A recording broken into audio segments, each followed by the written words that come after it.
Hi everybody, welcome back to A Dinosaur in the Library. I'm Dawn, and I want to talk to you today about the National Readathon Day. So I got very excited about this when I found out about it the other day, and I haven't seen a whole lot about it, and I'm wondering if maybe that's just me and I haven't been looking in the right places. But what it is Penguin Random House, Goodreads, Mashable, and the National Book Foundation have all joined together to create what they call National Readathon Day. And it takes place on Saturday, January the 24th, between the hours of 12 noon and 4 p.m. And all you have to do is read. That's it. You sit and read for those 4 hours. You can do it at home, you can do it in public, you can do it at your school, your library, your bookstore, coffee houses, restaurants, the bus stop, on the bus, wherever you are going to be that day between those hours.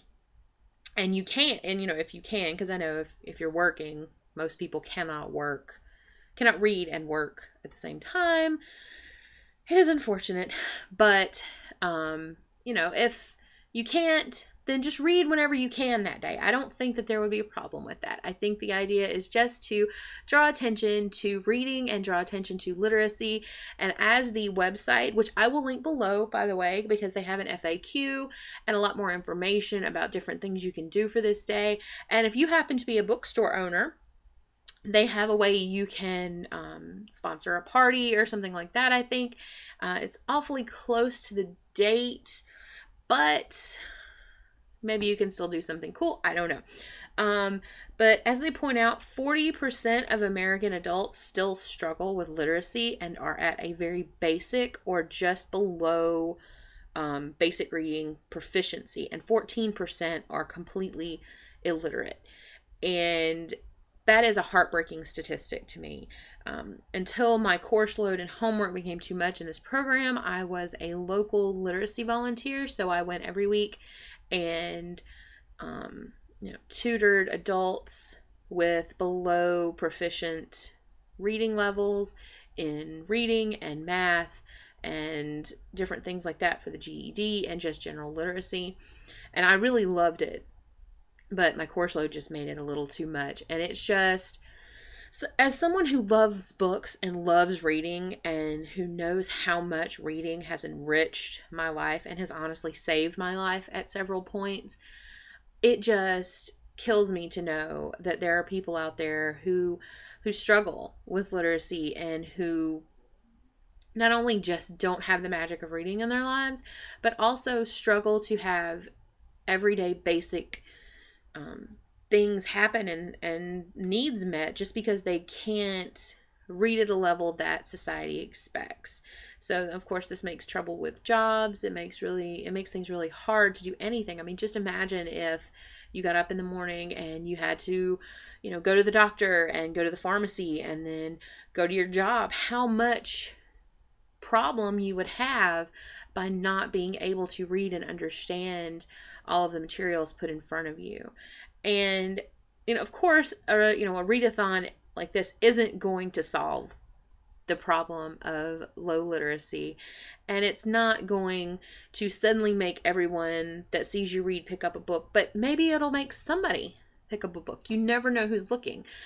There could be a kid walking by and see you reading and think, hey, that looks pretty neat. Or an adult who wouldn't normally read in public or read that much think, well, I wonder if that book is that good. Is that book that good? Why are they reading it in public? Why aren't they doing something else? You have no idea what kind of impact you make on other people just by being in the world and doing the things you do. Someone could walk by and see you reading and they may have low literacy skills and think to themselves, you know what? Maybe it's time that I talk to the literacy volunteers in my area. Maybe it's time I go check the library and see if there are programs like that, because I'd like that book. You never know what it's going to do. You never know. So, and honestly, what could it hurt? 4 hours of reading? Trust me, BookTube. I know you guys. It's going to be horrible and hard for you to sit there for 4 hours reading, but I think if we power through, we can do this. So I'm planning on participating. My mother-in-law is going to be visiting during that time, but I am going to do my absolute level best to get as much reading done in those 4 hours as possible, just because I want to take part in this, and this is something that is very near and dear to my heart. And I hope that a lot of you out there will take part as well, in whatever part of the country or world you happen to be. And as they use a quote that I just absolutely love, and I will close with that, and that is, people don't realize how a whole life can be changed by one book. And that's by Malcolm X. And it's the absolute truth. So go out there, read. You could change somebody's life. You never know. And if you can't participate that day because you're working, or simply because you can't, because I understand that there are things that go on and you can't participate. And if you can't, then, read in public anyway. The next day, or the day before, or the next week, or read all the time. I think, I carry a book with me, but read in the grocery store. You would be surprised how many people will strike up a conversation with you about the fact that you're reading. And you never know whose life you're going to change. So I will leave the links down below for this, and I hope everybody goes and checks them out. And other than that, I hope you have a wonderful week, and thanks for showing up. Subscribe if you like what you're hearing, and I will be back to ramble more later in the week. Bye.